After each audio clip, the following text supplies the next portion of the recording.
네, 성경 말씀 보겠습니다. 성경 말씀은 마태복음 제5장 10절이야 12절입니다. 신약 성경 마태복음 제5장 10절이야 12절 말씀 제가 읽겠습니다. 하나님께서 주신 말씀입니다. 의를 위하여 박해를 받은 자는 복이 있나니 천국이 그들의 것임이라. 나로 말미암아 너희를 욕하고 박해하고 거짓으로 너희를 거슬러 모든 악한 말을 할 때에는 너희에게 복이 있나니 기뻐하고 즐거워하라. 하늘에서 너희의 상이 큼이라. 너희 전에 있던 선지자들도 이같이 박해하였느니라. 아멘. 네, 오늘 읽은 이 본문 말씀은 예수님께서 가르쳐 주신 팔복의 마지막이죠. 8번째입니다.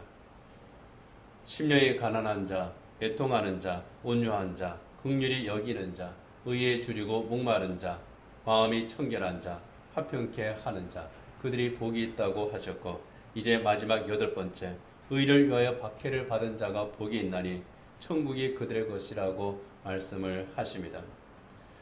의를 위하여 박해를 받는다. 이거는 의 때문에 시련과 고난을 당하는 것을 말합니다. 그런데 여기에서 말씀하시는 의는 일반적으로 사회에서 말하는 그런 그 정의와 개념이 조금 다릅니다. 6절에서 말씀하는 것처럼 하나님의 의입니다. 일반적인 세상적인 그런 가치관과 기준으로 보는 그런 그 의와는 다르다는 겁니다. 물론 서로 통하는 면이 있습니다. 올바르다고 하는 면에서, 그리고 양심적이라고 하는 면에서 그런 그 공통점은 있습니다. 그러나 이 세상에서 말하는 그 의, 정의 이러한 것은요, 절대적인 것이 아닙니다. 상대적인 것이에요. 나한테는 정의로운 것인데 다른 이에게는 그것이 불의한 것일 수 있습니다. 그 사람의 어떤 환경에 따라서 또는 그 성향에 따라서 그 의라고 하는 것이 다분히 달라질 수가 있는 겁니다. 모든 사람에게 유익한 것이 의라고 생각하는 사람이 있는 반면에 모든 사람이 다 유익할 수는 없다. 다수의 사람이 행복하기 위해서 소수의 사람이 희생할 수도 있다. 이것이 정의다. 그렇게 얘기하는 사람들도 있습니다. 그래서 이 세상 사람들이 말하는 의는 보는 각도에 따라서, 처한 환경에 따라서 서로 다릅니다. 그렇지만 하나님의 의는 절대적인 의죠. 오늘 본문 6절에서 말씀하는 것처럼 하나님의 의를 위하여 박해를 받는 자. 그런데 여기에서 하나님의 의라고 할 때 아주 굉장히 넓은 하나님의 공의를 말한다기보다 좀 각도가 굉장히 좀 좁은 그런 의입니다. 하나님께서 보시기에 옳은 것, 하나님께서 정당하게 여기시는 것, 그리고 하나님께서 그래 잘했구나 라고 인정하시는 그런 행동들, 그것이 바로 오늘 본문에서 말씀하시는 그 의입니다. 그런 삶을 사는 것이 이러한 의를 추구하면서 하나님께서 기뻐하시는 그런 삶을 하나님께서 인정하시는, 하나님께서 만족하시는 그러한 삶을 살아가는 것이 구원받은 그리스도인의 삶이라고 하는 겁니다. 디도서 2장 14절에 보면은 예수님께서 우리를 대신해서 자신을 십자가의 제물로 바치심으로 우리를 모든 불법에서 속죄하시고 우리를 깨끗게 하셔서 하나님의 선한 일을 하는 하나님의 백성이 되게 하셨다. 그렇게 말씀을 하고 있습니다. 하나님의 선한 일을 하는 것이 하나님의 백성이요, 그들이 바로 의를 위하여 사는 거라는 겁니다.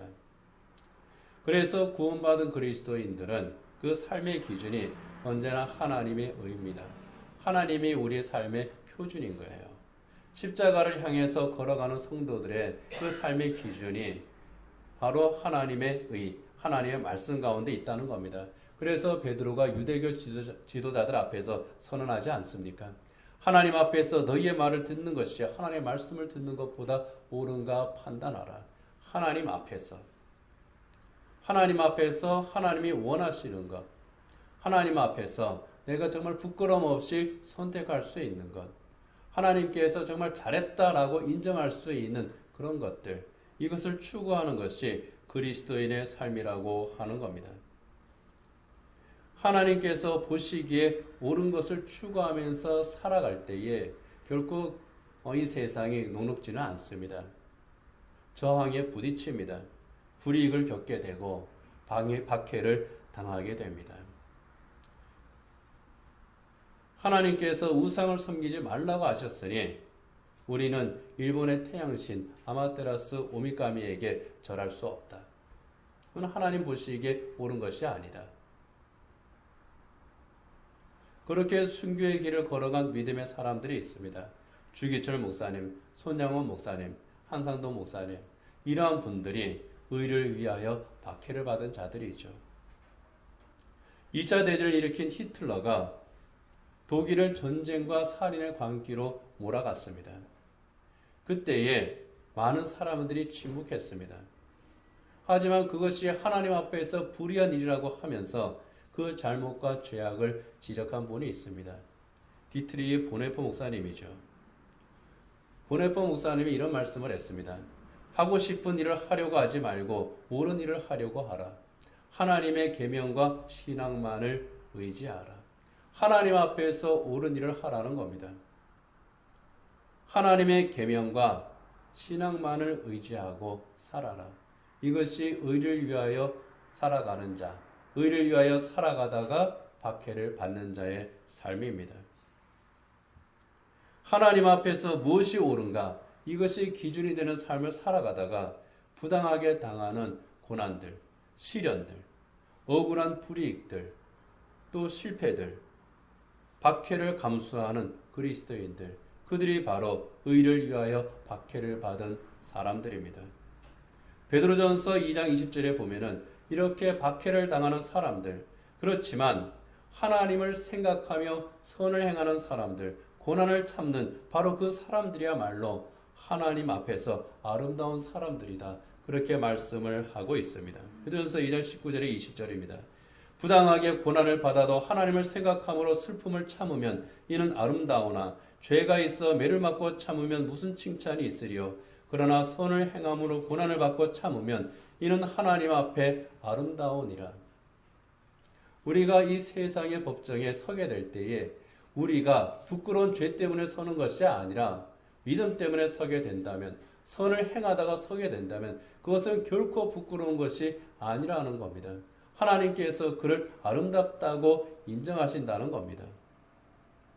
이렇게 박해로 인한 고난 가운데 있는 성도들, 그렇지만 하나님 앞에서 아름다운 그 사람들에게 베드로 사도는 또 이렇게 격려합니다. 베드로전서 4장 14절이야 16절입니다. 너희가 그리스도의 이름으로 치욕을 당하면 복이 있는 자로다. 영광의 영 곧 하나님의 영이 너희 위에 계심이라. 너희 중에 누구든지 살인이나 도둑질이나 악행이나 남의 일을 간섭하는 자로 고난을 받지 말려니와 만일 그리스도인으로 고난을 받으면 부끄러워하지 말고 도리어 그 이름으로 하나님께 영광을 돌리라. 그리스도인으로 고난을 받는다고 할 때에 그 고난은 이 세상 사람들이 보기에도 죄 때문에 당하는 고난이 아니라 참으로 저 사람은 순전하고 정직하고 의로운데 그 믿음 때문에 고난을 당하는구나. 그렇게 인정을 받는 사람을 말합니다. 예수님 이름 때문에 수치를 당하는 자들, 예수님 이름 때문에 고난을 당하는 자들, 그들이 바로 복이 있는 사람인 겁니다. 우리가 하나님의 말씀대로 사는 그리스도인으로서 고난을 받게 된다면, 하나님의 뜻대로 우리가 순종하며 살다가 실패를 하고 박해를 당한다면 그 고난은 결코 부끄러운 것이 아니라는 겁니다. 그래서 오히려 그 고난을 통해서 하나님께 영광을 돌리라는 겁니다. 고개를 숙일 필요가 없다는 겁니다. 십자가에서 우리를 위해 죽으신 예수님, 우리를 죄와 악에서 구원하신 우리 예수님, 바로 그 주님을 따라 살면서 우리 주님의 말씀에 순종하는 사람들, 하나님의 백성답게 살면서 고난을 당하는 사람들, 그들의 고난과 그들의 시련과 그들의 아픔은 결코 부끄러운 것이 아닙니다. 그들의 실패는 결코 실패가 아닙니다. 그래서 예수님께서는 너희가 고난을 당할 때 담대하라고 말씀을 하시는 겁니다. 믿음 때문에 우리가 고난을 당할 때, 예수님 때문에 우리가 고난을 당할 때, 복음 때문에 고난을 당할 때 오히려 담대하라. 요한복음 16장 33절에서요. 이것을 너희에게 이르는 것은 너희로 내 안에서 평안을 누리게 하려 함이라. 세상에서는 너희가 환난을 당하나 담대하라. 내가 세상을 이기었노라. 세상을 이기신 예수님께서 우리에게 평안을 주시기 때문에 결코 두려워하거나 불안해하거나 낙심하거나 절망할 필요가 없다는 겁니다. 오히려 담대하고 비록 박해로 말미암아 그 삶이 고통스럽다고 할지라도 그 삶에 우리 주님께서 함께 계시기 때문에 세상을 이기신 주님이 우리와 동행하시기 때문에 그 주님의 은혜 안에서 우리에게 평안을 주신다는 겁니다. 그래서 성도들은 이 세상에서 결코 낙심하지 않습니다. 그래서 성도들은 이 세상에서 어떠한 박해를 당한다고 할지라도 결코 거기에 넘어지지를 않습니다. 오히려 그 가운데에서 기뻐할 수 있고 오히려 그 가운데에서 감사할 수 있는 사람들입니다. 영국 성공의 대주교였던 믿음의 사람 트일치가 이런 말을 했습니다. 어떤 사람은 자기의 가는 평탄한 길에 조그마한 구렁텅이만 있어도 하나님을 원망하고 사람을 원망한다.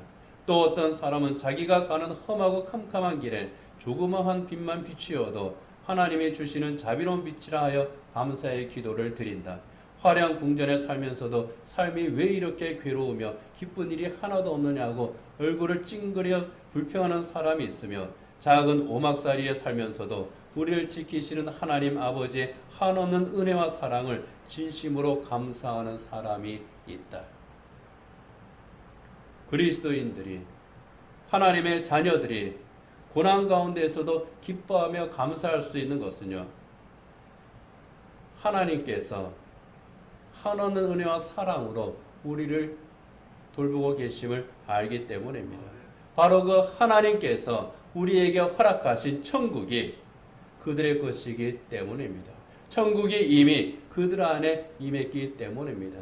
내 안에 하나님 나라가 있기 때문에 내 안에 주님께서 함께 계시기 때문에 고난 가운데에서도 주님으로 인하여 기뻐하고 감사할 수가 있는 겁니다. 주님 안에서 주님께서 다스리시는 그 천국이 어떤 것인지 이미 맛보고 있기 때문입니다. 어떤 이들에게는 그 천국이 아직 오지 않은 천국이기 때문에 그 천국의 기쁨을 누리지를 못합니다.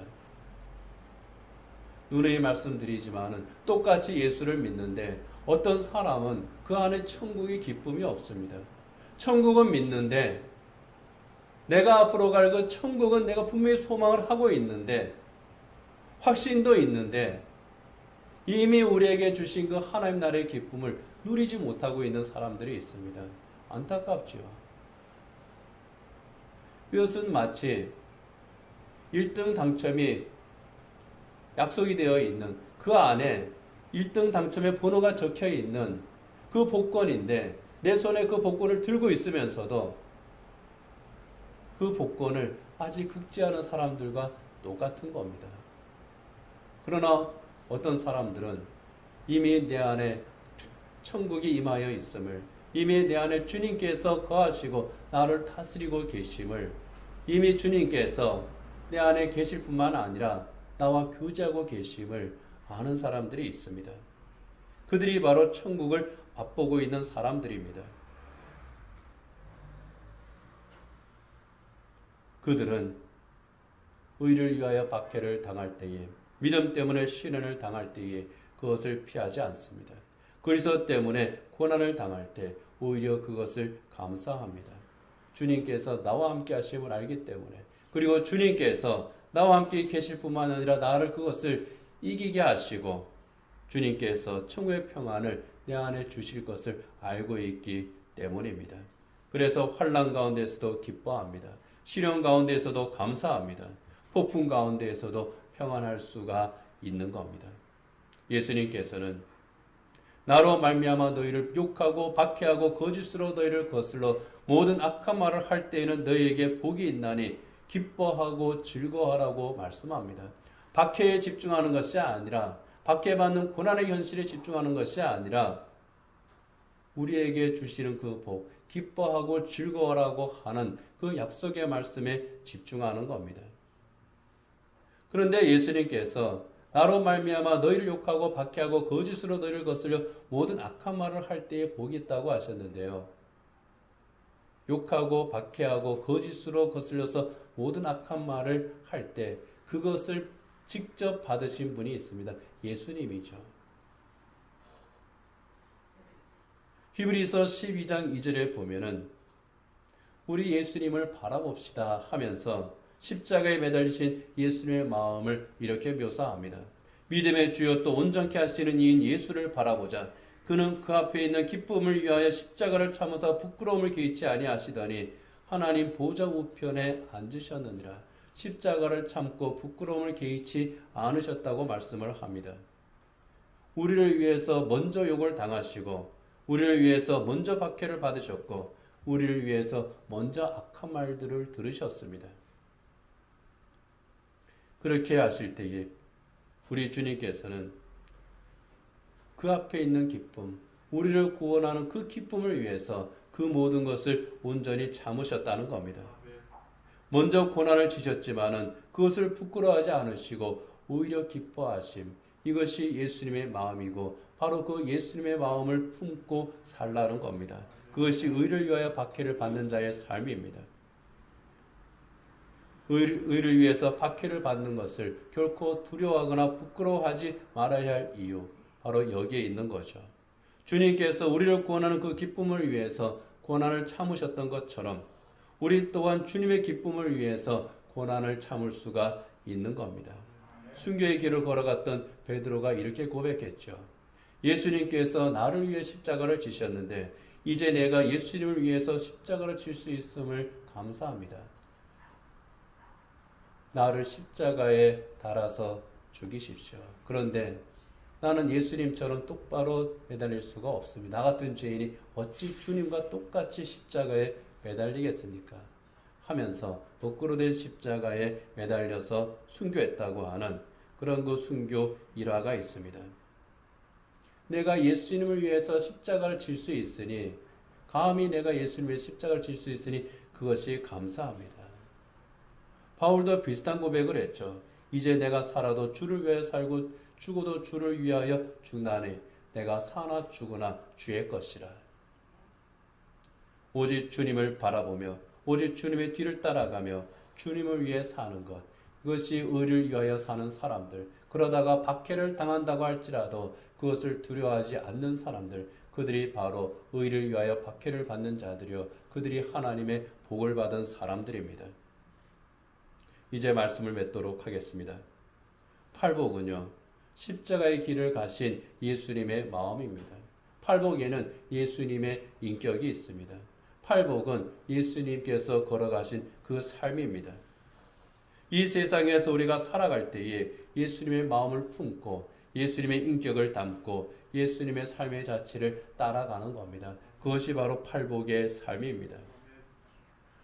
우리가 사는 곳에서 이 예배당 안에서 뿐만이 아니라 우리가 살아가는 그 삶의 현장에서 여러분의 가정에서 여러분의 일터에서 여러분의 사람들을 만나는 바로 그곳에서 예수님처럼 정말 예수님의 마음이 하나님 앞에서 언제나 낮아지고 가난했던 것처럼 하나님 앞에서 마음이 가난한 사람들, 예수님처럼 하나님 앞에서 애통하는 사람들, 예수님처럼 마음이 온유한 사람들, 예수님처럼 의에 줄이고 목마른 사람들, 예수님처럼 긍휼히 여기는 사람들, 예수님처럼 마음이 청결한 사람들, 예수님처럼 화평케 하는 사람들, 예수님처럼 의를 위하여 박해를 받는 사람들, 그들이 바로 그리스도인들입니다.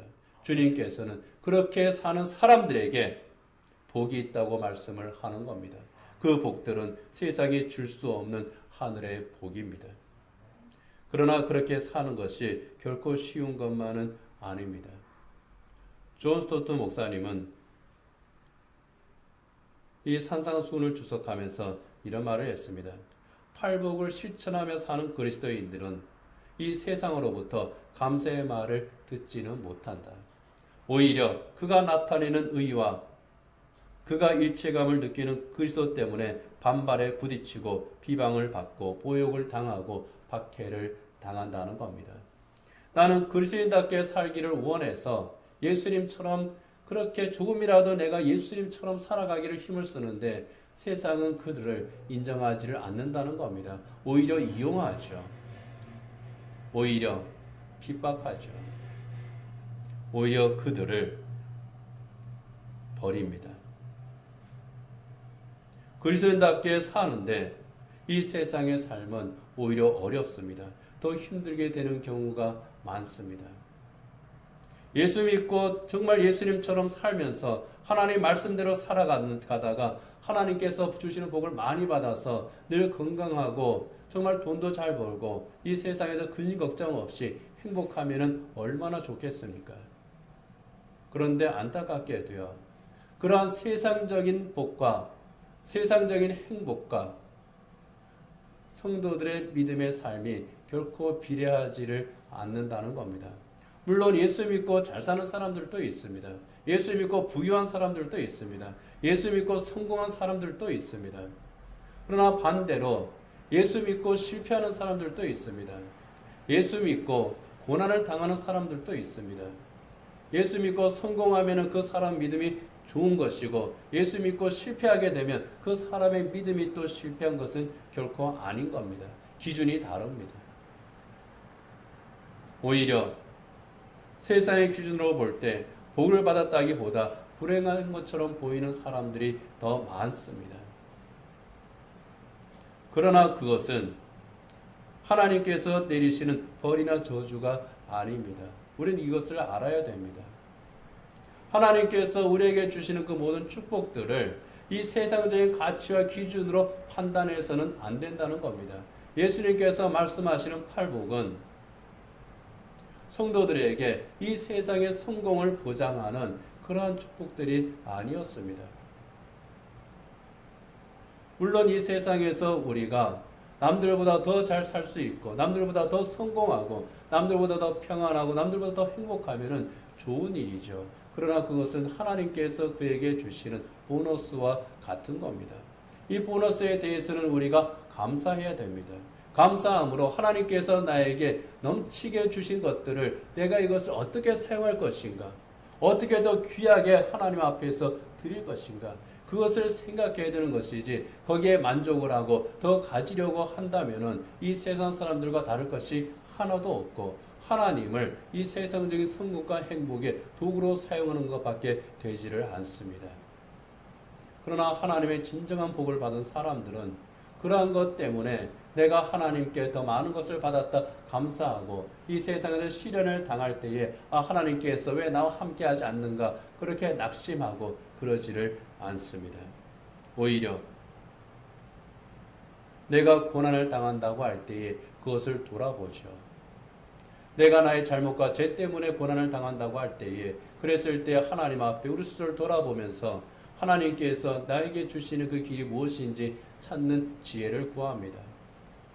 그리고 그것이 내가 믿음을 지키기 위해서 정말 주님을 위해서 당하는 고난이라고 할 때 오히려 기뻐하고 감사합니다. 믿음의 사람들이 고난을 당하는 것, 그것은 성경에도 보면은 수많은 믿음의 사람들이 고난의 길을 걸어갔던 것을 보아서도 알 수 있습니다. 이사야 선지자도 에레미야 선지자도 그리고 예수님의 제자였던 그 모든 사도들도 모두 다 고난의 길을 걸어갔습니다. 그래서 예수님께서 너희 전에 있던 선지자들도 이같이 박해해야 되느라고 말씀을 하고 있습니다. 살아가는 가운데에 믿음 때문에 내가 예수 믿는 것 때문에 신앙생활하는 것 때문에 고난을 당한다면 그것 때문에 손해를 보는 것이 있다면 때로는 그것 때문에 억울한 일을 당하는 것이 있다면 하나님을 원망하거나 또는 내 믿음에 어떤 문제가 있다고 그렇게 자책을 하거나 그럴 이유가 하나도 없습니다. 오히려 기뻐하고 감사할 일이라고 하는 겁니다. 중요한 것은요, 내가 그리스도인답게 살고 있느냐 하는 겁니다. 나는 과연 구원받은 자에게 합당한 그 삶을 살고 있느냐 하는 겁니다. 내 삶에 그리스도의 향기가 있느냐 하는 겁니다. 그렇게 사는 사람들이 팔복의 삶을 사는 겁니다. 그렇게 살 때에 우리 주님께서 하늘에 예비하신 큰 상으로 보상을 해 주시는 겁니다. 믿음 때문에 고난을 당했던, 정말 의를 위하여 박해를 당했던 손양원 목사님께서 그 지으신 찬양이 있죠. 낮에나 밤에나 눈물 머금고 내 주님 오시기만 고대합니다. 이 주님 고대가라고 하는 그런 찬양입니다. 이 찬양에 이런 가사가 있습니다. 먼 하늘 이상한 구름만 떠도 행여나 내 주님 오시는가 해. 고난을 당하고 있을 때, 정말 믿음의 시련을 겪고 있을 때에 언제나 먼 하늘을 바라보았던 분입니다. 고개를 숙여서 땅을 보는 것이 아니라, 사람들을 보는 것이 아니라, 내가 이렇게 희생하고 헌신하고 사랑을 베푸는 그러한 삶을 살았는데 왜 내가 이렇게 고난을 당하는가? 오직 주님만 바라보고 살았는데 왜 내 두 아들이 저렇게 억울하게 희생을 당해야만 하는가? 그러지 않으셨다는 겁니다. 그때마다 오히려 하늘을 보고 주님의 뜻을 구하고 오히려 팔복에 예수님을 닮은 그 삶을 살아갔던 이 손양원 목사님 같은 분, 바로 그러한 참된 그리스도인이 되어야 될 줄 믿습니다. 땅을 바라보는 자들이 아니라 하늘을 바라보는 자들. 정말 이 세상에 줄 수 없는 그 놀라운 하늘의 상급을 예비하시고 우리를 바라보고 계시는 주님, 우리를 기다리시는 바로 그 주님을 바라보면서 살아가는 그리스도인들, 우리 주님께서 걸어가신 십자가의 길을 걸어가는 그러한 그리스도인들, 이것이 우리의 삶이 되어야 될 줄 믿습니다. 지금 이 시대는요, 그리스도인들이 살아가기에는 정말 편안한 그런 시대입니다. 신앙 때문에 우리는 박해를 당하지 않습니다. 예수님께서 제자들에게 의를 위하여 박해를 당하는 자는 복이 있나니라고 말씀하실 때에는 그들은 곧 박해를 당하는 사람들이었습니다. 그러나 오늘 살아가는 우리는 어떻습니까? 믿음 때문에 박해를 당하지는 않습니다. 물론 코로나19의 상황에서 우리는 불편하게 신앙생활을 하고 있습니다. 그렇지만 이것은 불편함이지 박해는 아닙니다. 우리가 예수 믿는 것을 믿지 말라고, 너가 예수를 믿으면은 너의 직장을 빼앗고 너의 생명을 빼앗겠다고 하는 그런 위협 가운데 우리가 있지는 않습니다.